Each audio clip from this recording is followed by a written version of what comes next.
Well, welcome everyone and good evening. I'm Amy Moorfield, the Executive Director of Bergstrom-Mahler Museum of Glass. I'm delighted to welcome each of you tonight to our virtual celebration of our fantastic new exhibition, Docents Know Glass. And it is a stunner. I want to encourage everyone to come see the exhibition. We are open. And then as well, we have some really fantastic images and videos of our docent curators on our website as well, which is bmmglass.com. Docents are critical to any museum and wear many hats. The word docent comes from a Latin verb, docere, meaning to teach. Their work is complex, conducting in-depth research about the nuances of exhibitions. Docents create compelling stories about exhibitions and objects from the permanent collection and share them with members of the community of all ages.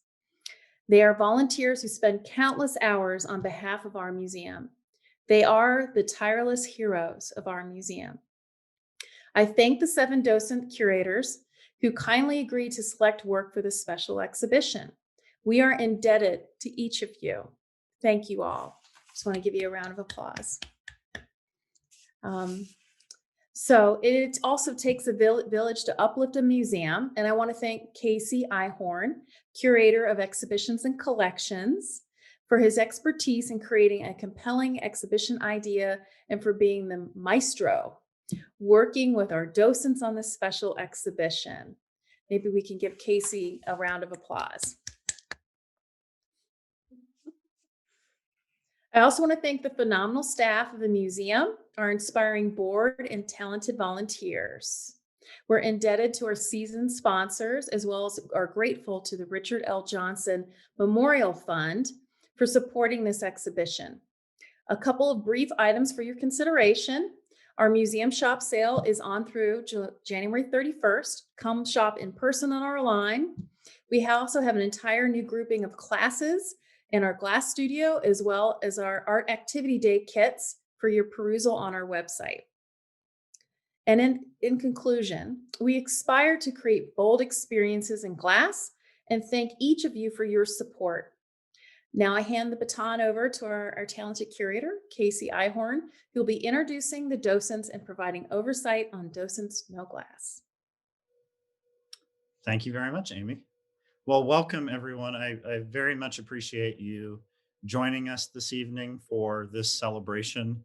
My goodness, it has been a crazy last year. And in all honesty, were it not for just how crazy this last year has been, we might not be meeting with you today in this manner. It's absolutely amazing to me just how different the landscape has changed with regards to everything, including museum openings. Of course, we'd all love to be at the museum this evening for this opening and celebrate together and in close proximity with one another and get to say hello to friends, new and old. But obviously, that's not an option right now.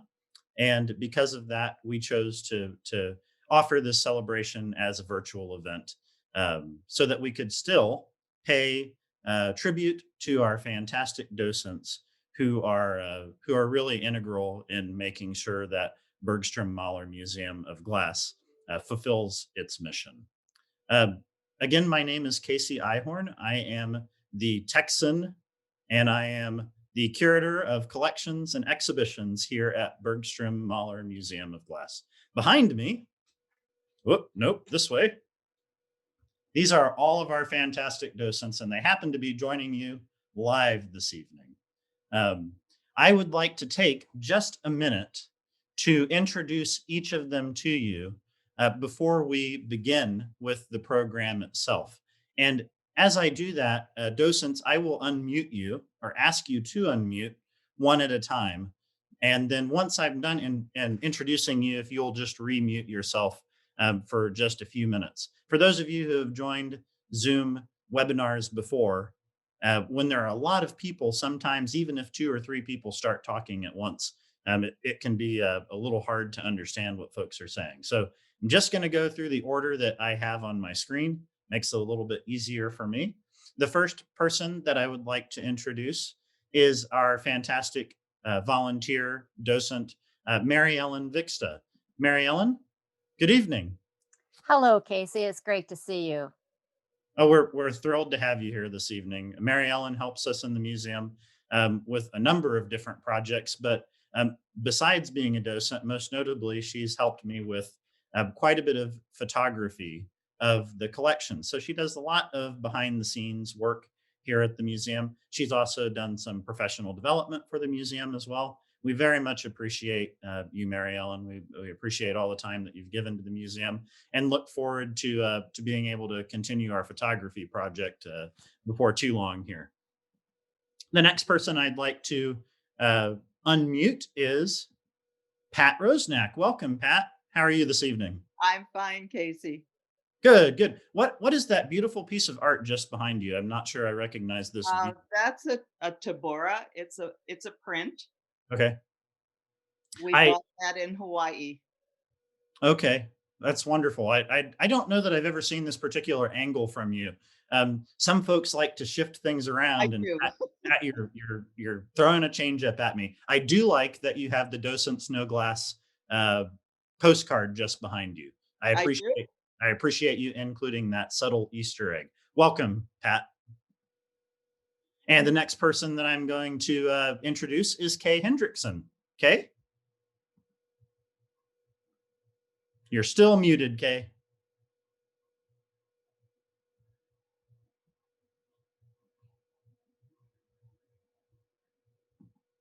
There you go. I'm muted now. How are you this evening? I am good. And as you can see, a lot of this is still new to me, so it's an adventure. Kay, we really do appreciate you being here, and I know you have a really busy schedule right now.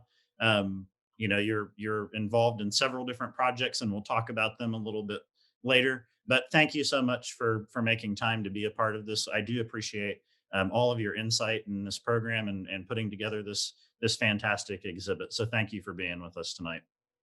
Well, thank you for allowing me. And next up on our list is Gail Dolan. Good evening, Gail. Hi, Casey. Thank you for coming this evening. I do appreciate you being here. Gail, you have some of my favorite pieces that are included in the show. And, you know, so just FYI, we may spend a little bit of time with that this evening. We'll just have That's fine. But yes, Gail, you happened to pick a couple pieces, especially one of the Germanic pieces that you selected from the Mahler collection. Just happens to be one of my favorites. So I'm sure that I will show an image of that as we proceed through the evening. Great. And next up, we have Liane Butitta. Hi. How are you this evening, Liane?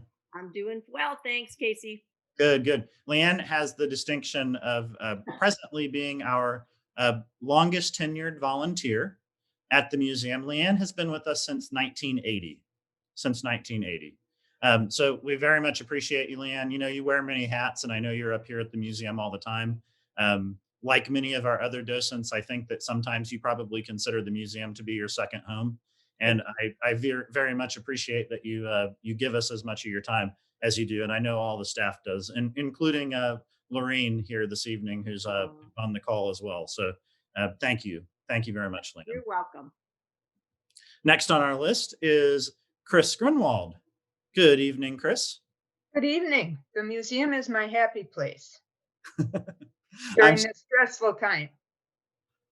You and I had an opportunity to talk about this for just a few minutes yesterday, and I can certainly appreciate that, and I'm very happy to hear that from you. I think that many of the other docents will echo those sentiments. And again, it seems rather fortuitous that this is happening right now, and I'm glad to hear that it serves as your happy place and maybe a retreat, if not for just a few minutes. So Absolutely. Thank you for being here this evening, Chris. You're welcome.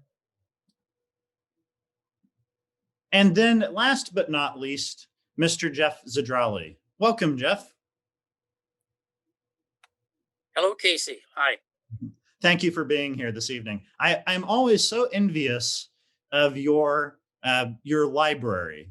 I sometimes wonder if you're not actually at the public library when I see your office, just because of all the books that you have.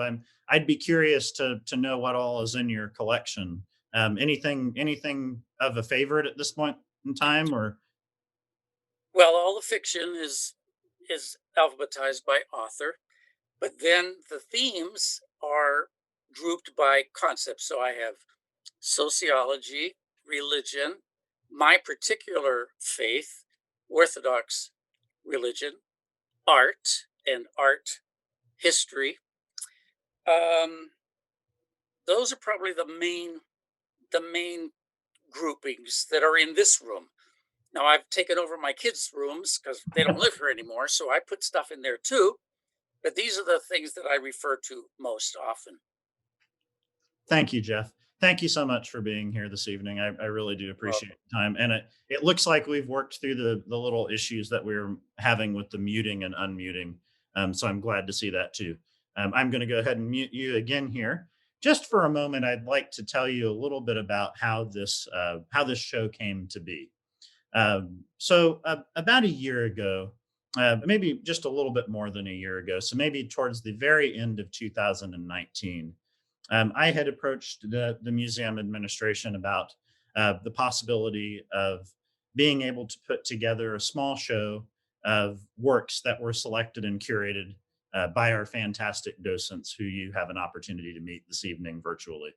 Um, I did not necessarily anticipate where we would be in a year, and I don't think very many people did. But it has actually worked out quite nicely that this program and this show has occurred at a time where a lot of folks are not necessarily making visiting museums, and rightfully so, in person a priority. We're still all trying to make sure that we're keeping our own selves and our loved ones and really the rest of society as healthy and as happy as possible. And so this was really a wonderful chance for us to be able to share pieces selected by the docents on a virtual platform while being able to still open an actual show here at the museum. The show itself runs, as you can see from the little banner behind both my image here as well as John Timmer, our assistant director, runs from the 22nd of January to the 16th of May. And this evening, as we go through our program, you'll have an opportunity to see a few shots of the gallery and as it looks today. And we just finished setting up today. It's been a very, very hectic last month or so, but I think the gallery looks absolutely amazing. And the fact is that it wouldn't be this way were it not for these wonderful docents that are with us this evening. I approached each of the docents, asked them to select pieces from the museum's permanent collection that were particularly special to them for one reason or another. You'll find that some docents leaned heavily towards paperweights. Many of those docents have been with the museum for quite some time and were really with the museum before the museum started collecting contemporary glass on a large scale. Other docents were particularly drawn to pieces that they thought really spoke to young children. I know that one docent in particular, and this is not just limiting in this docent, but one docent in particular picked pieces that she recalled being just highlights to kids' field trips. Because we're not offering those field trips right now, it is still nice for us to be able to offer it, like I said, virtually. So I think that this was really a wonderful opportunity for us to put this show together and to make sure that we were still paying tribute to some of the selections that the docents were particularly interested in. We've had a number of docents pass through the halls of this wonderful museum. In fact, Liane and I were speaking about two docents that are no longer with us now just a couple days ago. And it reminds me that it's important for us to also think of this show as paying tribute to the folks that maybe aren't with us anymore, but still shared a similar passion for art and educating people about art in this informal setting. And so I do just want to make mention of that. We have a couple docents that are no longer docents at the museum, but are still living and still having a great time enjoying life. And I know one of them may actually watch the recording of this particular video later on.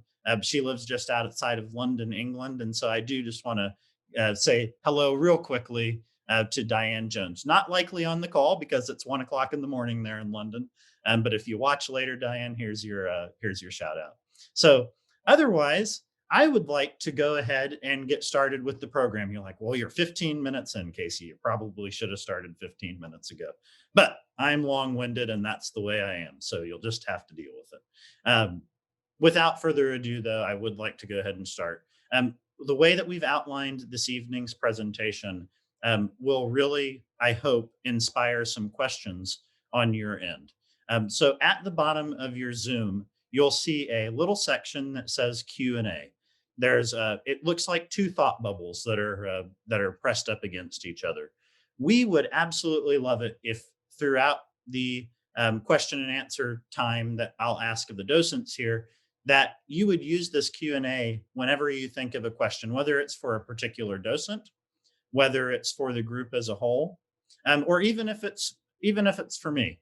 Please feel free to use the Q&A feature at the bottom of the Zoom window, and we'll get to those towards the end of this evening's presentation.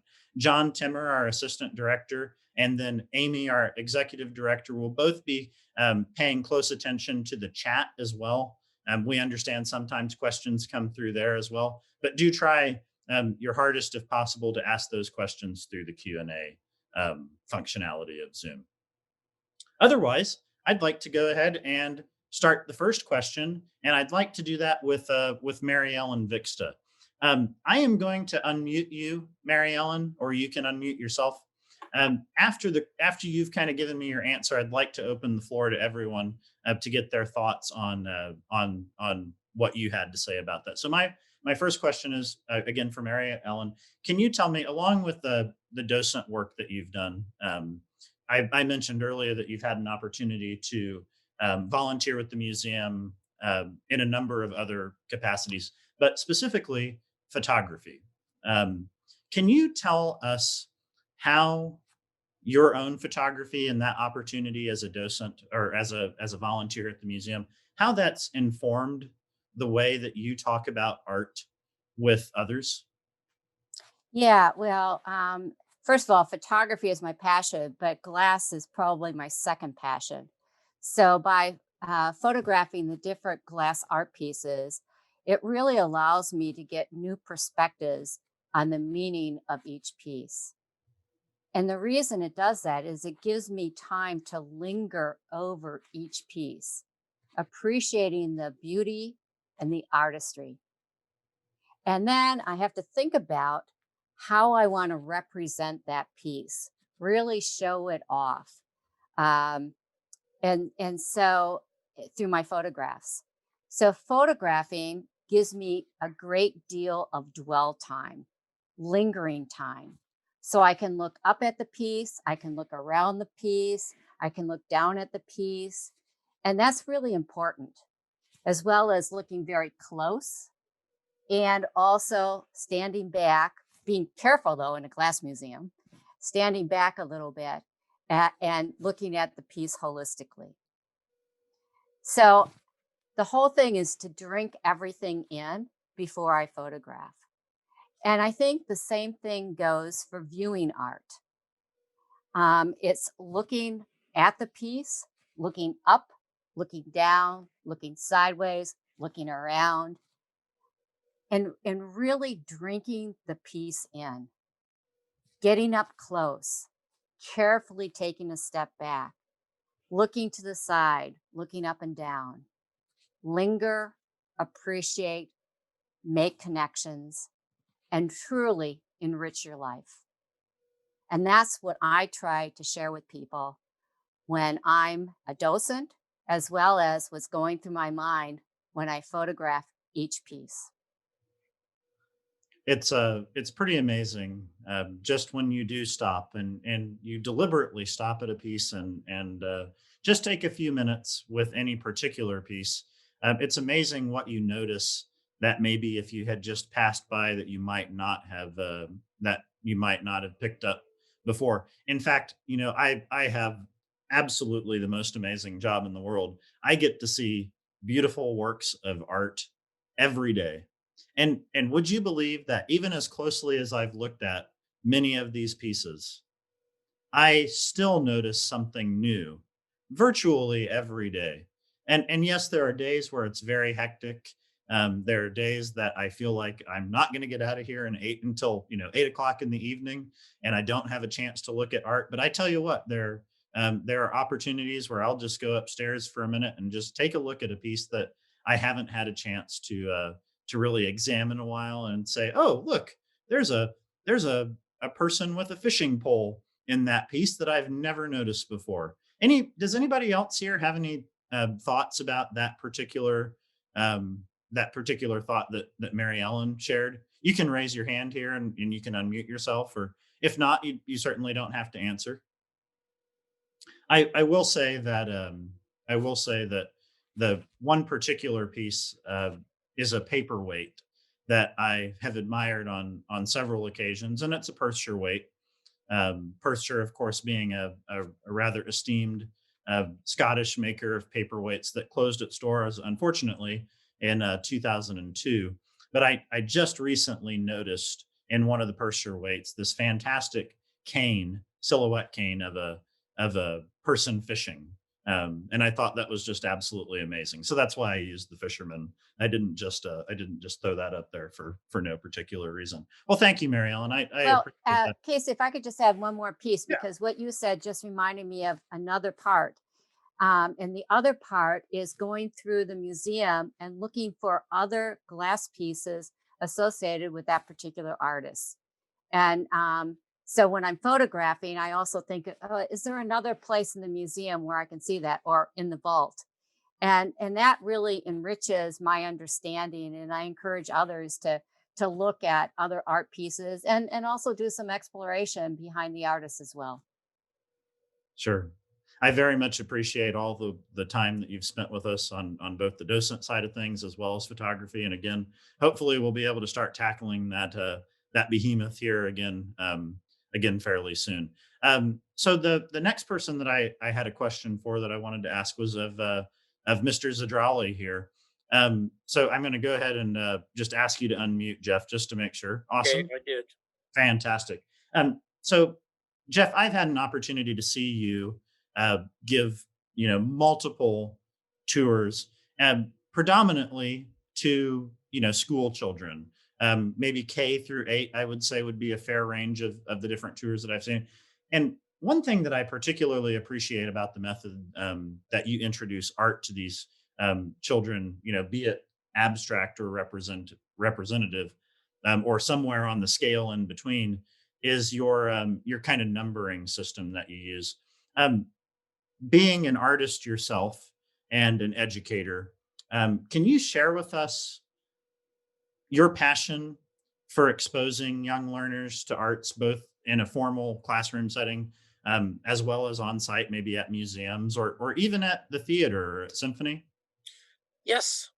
Well, what I think is, when anybody looks at a piece of art, listens to a piece of art, reads a piece of art, I think it's a good idea to do it with purpose, especially with children. In other words, for music, you would say, try to find if there's a melody that repeats itself. So when they start to listen, they have a purpose in mind. Or with reading, read this page and see if you can figure out who the villain is, who's the bad person in this picture. A lot of teachers call this creating an anticipatory set. In other words, the student, the person is anticipating something before he or she looks at a piece of art. So for glass, here at the museum, I try to show the kids, like you said, Casey, that there are really 3 forms of art. And this is really a simplification, but for most kids it works. One, I said representational art. What you see is what you get. It's a picture of an apple. It looks just like an apple. That's very good. Number two, some type of improvisation. And without using that word with the kids, I'll tell them, I'll give them an example, and I'll say, you know the song Happy Birthday to You? And I'll say, yes. And I'll say, well, listen to this and see if you recognize it.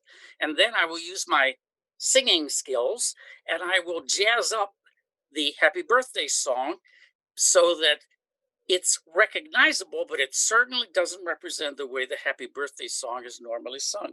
Third, we'll talk about an abstraction. And I'll say, you know, this is something, it doesn't look like anything you recognize, but it has interesting shapes, it has interesting colors, interesting textures. So before the kids and adults too go into the gallery, I tell them, whenever we see a piece, we're going to vote. So when you look at that piece, I want you to be thinking about whether it's going to be a one, a representational piece, number two, an improvisational piece where the artist has kind of stretched the idea of this piece, or three, an abstract piece. So they have to make a choice, and it's most interesting, I think, when they differ. So when everybody's unanimous, that's pretty good. But when there's a difference, then it's an opportunity to ask the student, well, why do you think it's that way? So it's a good discussion um, starter. So in general, I think that looking at art, any kind of art with purpose, is a great way, is a great springboard to thinking about other aspects of the piece. Absolutely. No, I agree completely with you. And I think it also is a springboard to talking about other art, be it, similar form, similar technique. That's what I particularly appreciate about your flow. And I've always enjoyed that. I have not actually recently had an opportunity to hear you sing your improvised version Well, you of, haven't. of Happy Birthday. So I'm Well, that's wondering, unfortunate. is that something that you'd like to share with us this evening, or? uh, Probably not. Although I'm a little shy, but one of these days, the next time I do a tour with the kids, you'll be sure to hear it. Good, good. I have heard it before. I just haven't heard it because, of course, we're not currently offering, unfortunately, tours in person. But hopefully, here again before too long. Thank you very much, Yes, Jeff. you're I welcome. really appreciate that. So next, I'd like to chat with Chris here. And Chris, particularly, I'm interested in tonight in talking about what you and I have had an opportunity to chat about on several of occasions, with regards to some of the narrative panels that we made for each of the docents. The artistry of famed lamp worker Paul Stankard um, is of particular interest to you, and I certainly appreciate that. We have a couple pieces in the museum by Paul. Actually, we have quite a few pieces by Paul, and they're just absolutely phenomenal. Probably one of the greatest lamp workers to ever live. Taking into account your background in it being an English teacher, Chris, how are you able to tie a small portion of your advanced American literature class to teaching guests about the work of Paul? Well, I begin by expressing the fact that words and images have always gone hand in hand in poetry and certainly in artistry.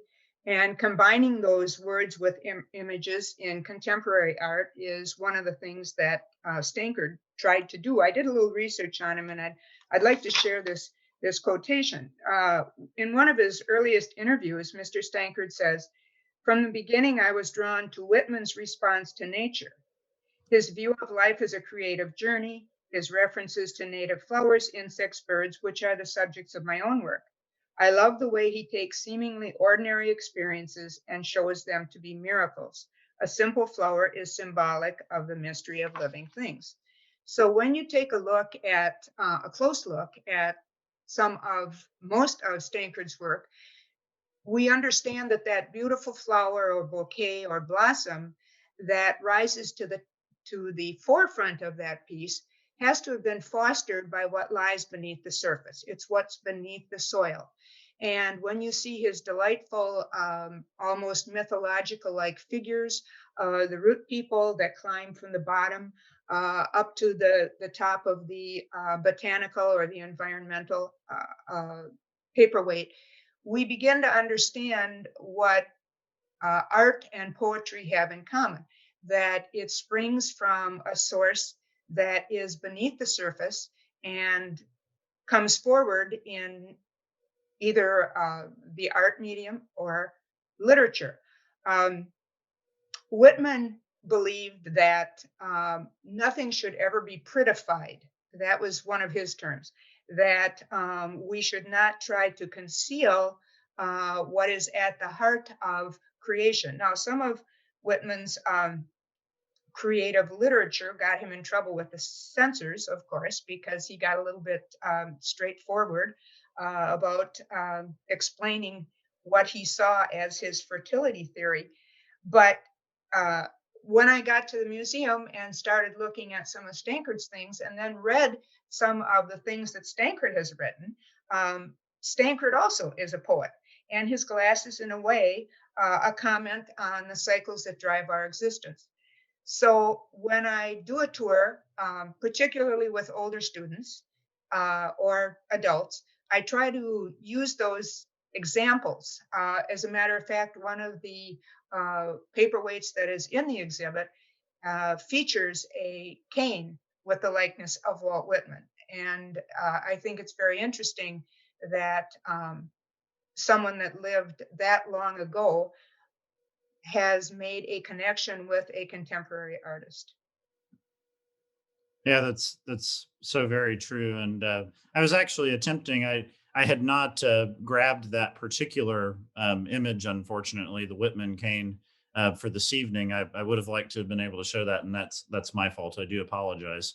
But I do appreciate your interest. And Chris, like many of our docents, comes from a background in formal education.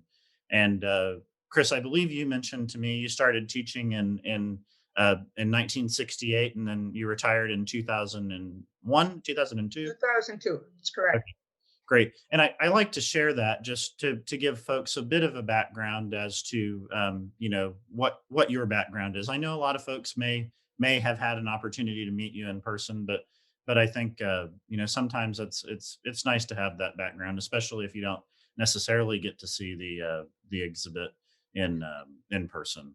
One of the most delightful experiences is to reconnect with students, former students, who are now parents of some of the youngsters that are on the tour. And even though they may not have appreciated some of the poetry that we tried to interpret in class, as adults with children of their own, it's great to see that carryover. Jeff, were you going to say something with Chris? I saw that you just unmuted. I just wanted to make sure that I didn't. Oh, no. Excuse me. I'm sorry. I didn't mean to do. No worries. I wanted to make sure that you didn't have something to comment on, because I know the two of you had worked together with Neenah School District for some time, and I just wanted to make sure that you didn't unmute intentionally, Jeff. Yes, we were very collegial, were we not, Chris? We were, although you never took my class in Whitman. That's true. Thank you very much, Chris. Certainly. Pat, you still there with us? Oh, there you are. My daughter was having trouble getting in, my two daughters, but they got in. Oh, wonderful. I'm glad to hear it. I'm glad to hear that your family was able to participate tonight. That's one of the most special parts about this to me, is being able to share this not only with our fantastic members, but your close family who may not have had an opportunity to see something like this before, or know that you were going to help curate an exhibit, right? And that's so, Pat, before the COVID-19 pandemic, I often saw you visiting the museum with either family members or with folks living in your living community. Can you tell us about your background with docent work prior to arriving at Bergstrom-Mahler Museum of Glass, and then maybe share with us why being a docent offers you a sense of pride, a sense of fulfillment, self-actualization even. Self-actualization, huh?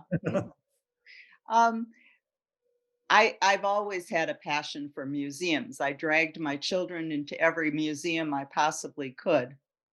Uh, Before I lived in Neenah, I lived in Albuquerque for 20 years. And while I was there, I was involved with the Albuquerque Museum of Art and History. And that's where I was first trained as a docent. So I was 6 years as a docent there. And when I moved here, when my husband and I moved here, I looked around for a museum that would let me come and camp out. And the Bergstrom-Mahler was it. And the fact that it's only 10 minutes from my home is perfect. So I like so many docents, I probably would sleep at the museum if I had a cot there. I was just sharing this evening with a couple of colleagues that you and I were chatting about the possibility of maybe installing a living quarters for you. So, but I don't know that I was able to get that past the No. executive team, but I'll continue to work on it for you. And I seriously, I do enjoy that you're here and volunteer your time, as much as you do, Pat. We very much appreciate you. Pat, in addition to acting as a docent, also has volunteered in a number of other capacities. She works very closely with Taylor Molleroy in the Glass Studio, and helps Taylor with certain events that may or may not be taking place on site right now. So I know Pat really finds the museum very dear to her, and we love that you found us, Pat. Yeah. So And thank working with the children at the summer school, that's great too. But we're just talking about summer camp right now, so I know that Taylor's working on that, and I'm sure she'll be in touch with you. She has been. Awesome, wonderful, good deal. Well, thank you, Pat. I am next going to chat a little bit with Kay. I will ask you to unmute here, Kay, just to make sure we're on the same page. So, Kay, and I kind of alluded to this before we started this evening, but in addition to your work at BMOG as a docent, you also volunteer your time to assist seniors with taxes. And I know that tax prep is, in full force right now. But additionally, you're working as a nurse to administer COVID-19 vaccines if I remember correctly, to assisted living and nursing homes throughout Wisconsin. And I believe that you mentioned to me that you're getting ready to travel up north to Oconto, or maybe you already did that now. Tell me, why is it that volunteering and helping others, why is that so important to you? Well, volunteering for me has really become and forced me to be grounded in my retirement, and offered a challenge to me, something that is making me step out of the box. You mentioned the taxes. That is really outside the box for me, and has endeared me to a lot of new people. Our focus program, because I do it for AARP, is the elderly and low income. So the stories I hear, the things that I can share with them, it's really wonderful. And it's people that I wouldn't meet otherwise. So that's been a great plus for me. Then we get to the Bergstrom, and here we are tonight. And as I know Amy gave the talk about docents and what the meaning is, but I once asked a group of children that were coming through what a docent was, and they said old. So that happens to be true frequently because we have the time. but I had to really assure them that it didn't mean that we were old, but we were like a tour guide, is how I explained it. But getting back to volunteering at the Bergstrom, again, that's a challenge, and I'm learning. I'm learning all the time because I want to tell the people that are coming in the story of the art piece, of the artist that made it, what his thoughts were, what his ideas are. And I remember one artist who came to talk at the Bergstrom said that he never runs out of ideas. And that's why he has different series of pieces, because he has new ideas and he wants to portray them. But overall, volunteering, if I had to sum it up, it gives me something to look forward to, something to see people, to meet people, and again, challenge me to step outside of that box. Oh, and also when you talked about Ocanto, yes, I'm going to Ocanto next Friday. I've been watching the weather very carefully. It's going to be a long day. Please travel safely, Kay, and Yes. I think that I probably echo other folks here in saying that we really thank you for what you're doing, both as a docent, but also the work that you're doing, administering these vaccines. We very much appreciate those efforts for sure. So thank you very much. I know that you're a retired nurse, and it sounds like you're not retired anymore, at least not for the time being. So again, thank you very much, and thank you again for your participation in the show. I'd like to next chat for just a moment with Gail Dolan. Gail, are you there? We go. Perfect. Gail, several of our docents, including yourself, double as a volunteer in the museum shop. In fact, I think many of our docents have gotten their start in the shop, and then somebody came along and said, "Oh, hey, do you want to learn a little bit more about glass and take people to the museum?" I think that was the case with Liane, among maybe even Chris. I think maybe, if I remember correctly. So I would like to sincerely thank Lorraine Enter for allowing me to grab these people from you.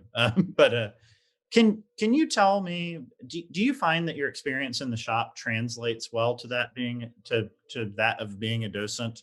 And what in particular do you like what do you enjoy about volunteering in the shop? Well, I'm going to start with the second part of that question first. I love working in the shop. It's a beautiful shop. I love working with Lorraine, our wonderful shop manager.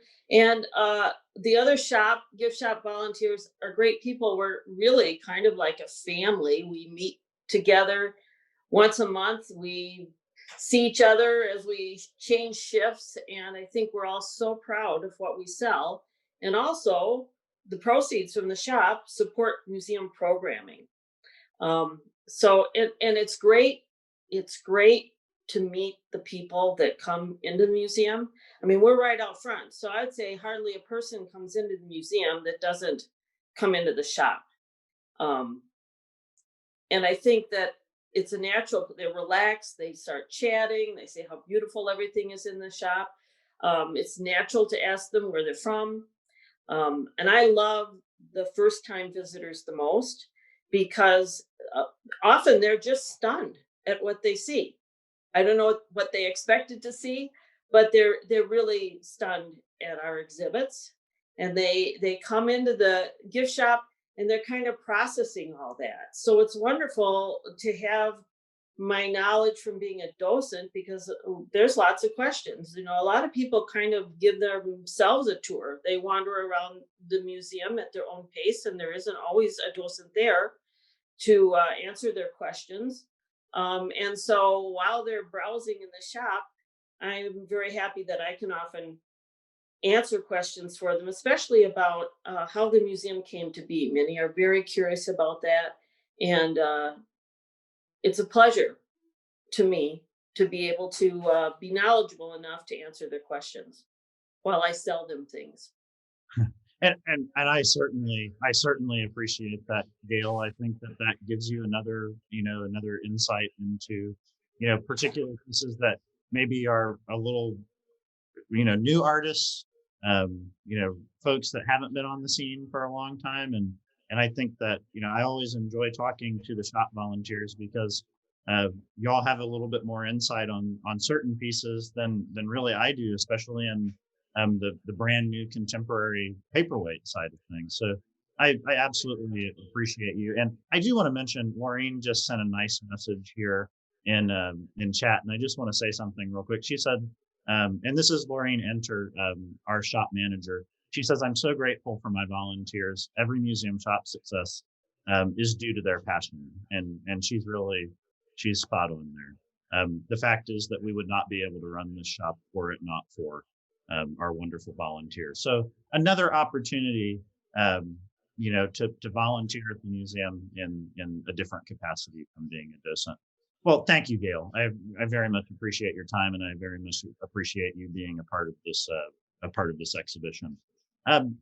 Last but certainly not least, Liane, thank you for being willing to be the last person that I ask a question. Like, Casey, you've been talking all evening. Liane, I am going to. Okay, awesome. You're good. So you and I have had a couple of opportunities here, actually rather recently, to work on some video projects. So all of the docents, as a part of Docents Know Glass, all of the docents were interviewed for a brief video presentation that will make its way both online as well as in gallery. But Liane and I also worked on a program, I want to say it was probably 6 months ago or so, for the Fox Cities CVB, the Convention and Visitors Bureau. In both of these projects, you've talked about the Royal Beamog plays in Neenah, and really in the greater Fox Cities community. Can you share this perspective with our audience that's watching this evening? Why is this sense of community so important to you as both a docent and a volunteer in general here at the museum? Well, in all the years that I've been both a docent and a shop volunteer at the museum, I've spoken to visitors from all over the world. Paperweight collectors think this is Mecca, but far, far more visitors had never heard of paperweights as any kind of art form at all, or anything else in our beautiful museum, and certainly were not aware of us at all. This museum would be a gem in any community, but that little Neenah, Wisconsin has the best collection of anything in the world is both astounding and wonderful. The Fox Cities Convention and Business Tourism Bureau has been wonderful about sending tour buses to us, which has given us a nice selection of people who would never get to the museum in any other way. But of course, we're not doing that now. And really, on a day-to-day basis, we rely on the local people in our communities who have come to love this museum, to love our collections, and to bring their friends and their families, and hopefully their out-of-town visitors. Not only are they seeing our amazing collections, they are also able to do it at no charge because we are a free museum. And that allows people to come back time and time again to take a closer look at what we have. So that not only are our collections amazing, we also have art classes, we have art camp, we have art activity day, and a great arts festival in the summer, which also have drawn in families and a broader audience for the museum. So not only are we important and significant on the international glass stage, and we certainly are that, but we are a vital part of the life of the community. And we have become a significant shopping destination in the Fox Cities as well. So from all of these reasons, both Neenah and the Fox Cities should be happy to have the museum here, and we should all be very proud of its role in it. Yeah, I appreciate that sentiment for sure, Liane. I agree, and it was funny. I was getting a haircut yesterday after a long time going without one, and I was talking to my stylist about, she was asking me where I worked, and I told her that I worked at the Bergstrom-Mahler Museum of Glass, and she told me about the fact that She comes here about once every 6 months to see what our new show Wow. is, and then actually happens to know some of our shop volunteers as well. And she actually lives in the Oshkosh area, which, for those of you who don't know, is about 15, 20 miles south of Neenah. But I agree completely. I think that we are the place for exciting discoveries in glass. I have no doubt that that's the case, and I think that our members certainly help make us that as well. And so we certainly appreciate those of you who are watching this evening, that have a membership and continue to support us year in and year out. We very much are appreciative of you. So thank you again. I'd like to show you all. I know you've gotten to see all of us in our talking heads for 50 minutes, and I'd like to share with you for just a few moments some images of the gallery as it looks, with Docents Know Glass installed and opening tomorrow morning at 10 o'clock in the morning. So I'm going to do that here real quick. Again, I would invite you to use the Q&A feature if you have some questions for our fantastic docents. We still have about 10 minutes time, and so after I show this wonderful images of the gallery, I'll go into those into that Q&A feature, and we'll ask those questions of you. So I believe that you're able to see my screen now. Some of the docents, you might just give me a thumbs up just to make sure that you are able to see here. So this is just a quick walkthrough of the gallery. And for those of you who are familiar with the museum gallery names, this gallery is the Mahler Gallery. So it's our large changing exhibitions gallery. Some fantastic pieces here in the center. Some of our contemporary pieces here selected by a couple of our docents. This wonderful Shane Farrow Miro birds, I know, were a particular favorite with a number of folks. And if you look on the wall here, you'll see that each of the docents has a narrative panel that we've put together that talks about their inspiration for being a docent. Here you'll see Kay's narrative panel. And we also have on these narrative panels QR codes that visitors can come in, scan the code with their phone, and then be able to watch the video, whether in gallery or they can take it home with them later. I hope nobody's getting dizzy here watching this, because I kind of am a little bit. I'm having to look away just a bit here. We had a rather nice selection of pieces outside of our contemporary glass and outside of our paperweight categories. And so a couple of those pieces you'll see here, including this lovely Tiffany Favreal vase and Lalique piece just in the center, as well as a more contemporary piece, a Harvey Littleton loop, and some Germanic glass just to the right of it there. I do want to mention, before we go into Q&A, and I see lots of questions coming in, so I do appreciate that. I do want to mention here that we had a couple of our docents specifically assisted with some of the in-gallery prep at the museum. And so I just want to say thank you to those folks. I actually have some images of each of you working in the space, but I decided that I'm not going to share those tonight. And I see Pat saying thank you, because I know that she knows that one of the pictures is of her painting a pedestal. But these fantastic docents, they really did a lot to help out, not only in curating the show, but prepping the gallery space. And so I appreciate you very much. So I just want to go through a couple of these questions. I see the first one is from an anonymous attendee, and that's perfectly okay. Thank you, anonymous attendee. I am going to go ahead for this part. I'm going to ask that all of our docents go ahead and unmute themselves. And this is really for any docent. So feel free to chime in on this. Can you tell us what one of the most surprising pieces you discovered in the museum when maybe selecting pieces for the show might have been, and why? Does anybody have a thought on that? Surprising. I would say that when I picked the Washington strawberries, and when I did a little more research on it and Casey, you informed me too. There's only 5 of them in the world. And you said there may not even still be 5.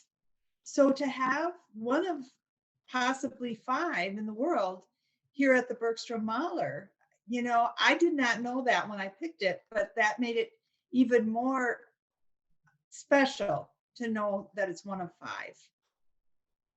Sure, I agree completely, and we have several examples that were selected for inclusion in Docents Know Glass that are truly unique, one of a kind pieces, and so I certainly appreciate your viewpoint on that. I see it's all Pat's hand go up. Do you want to answer that from your Uh, perspective? yes, I picked an Audrey Handler Pear on a Cherry Chair.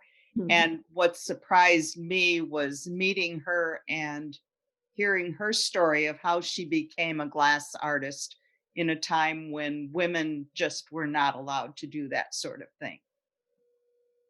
So that was surprising to me. Absolutely. Of course, Audrey Handler is a very good friend of the museum. We're very fortunate to be able to work so closely with her. Um, I appreciate you mentioning her and her work. Mary Ellen, I saw your hand go up as well. Oh, you're talking about surprising pieces, and actually, the piece that was surprising was when I was leading one of the tours, and the kids actually got excited about the Green Bay Packer paperweight. And so I included that in my selection just because they were so surprised about it. So I'm passing along that surprise to everybody on this call. Wonderful little piece from Bob St. Clair from 1974, I believe. Yeah, that's a fantastic piece, and of course has a lot of relevance to us, especially right now, being that the Packers are getting ready to play in the NFC Championship. So that's great. Appreciate you mentioning that, Mary Ellen. I had another terrific question here, and I know some of you have some fantastic answers.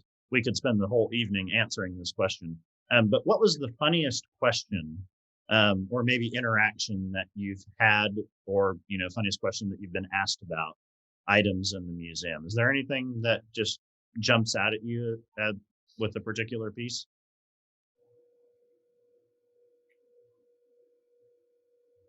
Well, it wasn't a question, but it was the piece, and someone had selected it, the orange glass piece by Telia Petra, Oh, the and Wonderful. I always ask the kids, now obviously this isn't a representational piece, but I said, what do you think this is? What does it make you think of? Well, they answered a couple of things, and then one little boy said, "Oh, it's a bottom feeder." Now I'm from the slums of Pittsburgh, PA, so I'm not into fishing too much. So I said, "Well, what is a bottom feeder?" He said, "Well, see, his mouth is on the bottom. He's eating all the crummy stuff from the bottom of the lake, and then that's his tail on top." So if you know the piece, it does look like the fish is upside down with his mouth on the bottom of the river. That's good. I like that.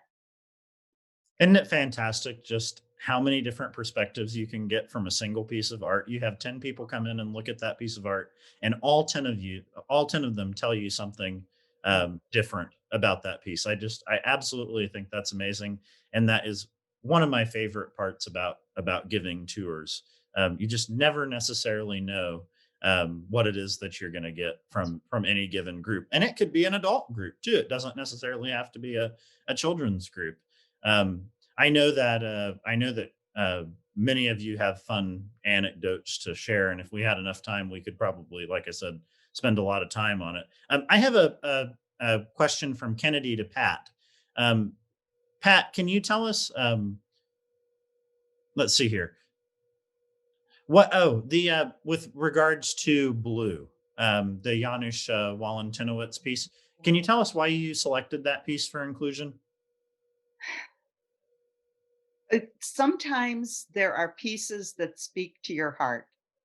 And the first time I saw blue, it just really filled me up. And I think that's why I selected it, even though it has been on display for a long time. And we discussed that whether it should be included in the show.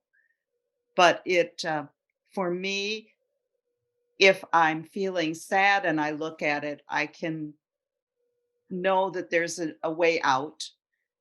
And if I'm feeling happy and I look at it and I think, yeah, you're going to be okay. It's just one of those pieces that speaks to me. Yeah, that I think all of us have a particular piece that we just really relate Yeah. particularly well to. I know Mary Ellen really enjoys the Emily Brock piece. Well, It just, I think that works that way with everyone. We all have a particular piece that speaks to us, and it doesn't necessarily have to be the biggest piece in the museum, or it doesn't have to be, as Taylor will appreciate this, the bluest piece in the museum. Um, it, it but it is funny just how different some of our tastes are, but ultimately how we all share a similar passion. We're really about at the end of our time, but I do have one other tremendous question that I just want to ask of you. Again, you don't necessarily have to answer, but is there a particular glass artist that you'd like to meet that maybe you haven't had an opportunity to meet? oh, Whether it's somebody represented in Docents Know Glass, or even outside of that, is there a particular artist that you would relish the opportunity to be able to sit down with and talk to about their work? Mary Ellen, I see your hand up. I would definitely like to meet Emily Brock, and talk to her about the piece that I so love. Sure, absolutely, and that's a great, talking about the pieces that particularly speak to us. I can appreciate that. I see, Chris, I saw your hand go up. Well, of course, I would love to be able to meet Paul Stankard. Uh, and that's probably not going to happen. But I have read enough about him. And I recall the only time that I sold a Stankard from the museum shop. And it was, of course, several $1,000s. And I was quite relieved when it was packaged and in the hands of the customer. But it was really it is a thrill to have someone go to that limited edition case and say, yeah, I really think I would like that piece. It's a great feeling. And I think, to echo what Liane and Gail Dolan said, in terms of working in the shop, if a customer asks, and many times they do, how do they make these things? If you can tell them something about how they're made, or direct them to look into the museum itself, not only does that elevate the opportunity to sell something, but it makes people come back. They want to know that you can tell them something about that particular item other than the price. Yeah. Absolutely. And whether that does ultimately help you sell something, or whether it just, educates folks about the process, how something is made, I agree completely. I think that again, that is a nice tie-in with being able to serve as a volunteer in the shop, as well as having some of those experiences. Um, I had the great fortune of being able to meet Paul Stankard on the very first day of my job at this museum at Wheaton Village, and just an absolutely lovely man, Chris. Just he And I didn't necessarily know or necessarily appreciate at that point who it was that I was meeting. So I do hope that you have that opportunity, for sure. I know he's 77. He'll be kicking it for a while, and he's still creating weights as well. So I would never say never, for sure. Never say never. Well, I know we're over our time, and I'm always trying to be respectful of everyone's time. So I will go ahead and wrap up the program here. I do want to mention to our viewers that we do have, over the course of the next several months, a couple virtual tours of the exhibition that will run. And I want to go ahead and give you those dates, but you can also find those dates on our website, bmmglass.com. Dates for those virtual tour programs will be the 16th of March and February, February and March. I should go in chronological order. So February 16th, March 16th, and then the 21st of April. Those will all take place at 10:30 in the morning. The first two dates are Tuesdays, and the last date that I gave you is a Wednesday. So we'd love to have you come out for those tours. Each of those tours will be led by different docents. We're still working on which docents will lead each of those tours. But I just wanted to make you aware that that is happening. Additionally, we're going to have a closing celebration for this program, for this show as well. It's hard to think about closing when it's just opening tomorrow, but I do like to put it just on your calendars. That will take place at 7 p.m. on the 13th of May. Again, the program, the show closes on the 16th of May.